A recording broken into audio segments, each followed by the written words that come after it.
ஒரு மனிதனுக்கு இன்பம், கவலை, நோய், சுகம் இவையெல்லாம் மாறி மாறி வரக்கூடியது தானே. இன்பம் நிரந்தரமா யாருக்கும் கிடையாது, கவலை யாருக்கும் நிரந்தரமா கிடையாது. இந்த ரெண்டும் சேர்ந்தாதான் வாழ்க்கையுடைய அழகு. ஒருவேளை இறை நம்பிக்கை கொண்டவனுக்கு வாழ்க்கை முழுவதும் கவலை ஆனாலும் இந்த மூன்று விஷயங்களை அவன் ஆசுவாசப்படுத்தும்.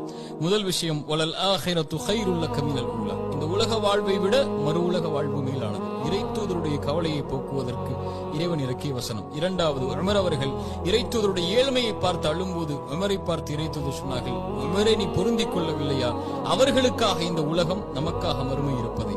மூன்றாவது, இறை நம்பிக்கை கொண்டுடைய வாழ்வுடைய கவலையின் முடிவு மரணம். ஏன் தெரியுமா? மஹ்மது இடத்தில் கேட்கப்பட்டது, இறை நம்பிக்கை கொண்டவனுடைய நிம்மதி எப்போது என்று. மஹ்மது சொன்னார்கள், சொர்க்கத்தில் அவனுடைய பாதத்தை முதலாவதாக வைக்கும் போதுதான் என்று.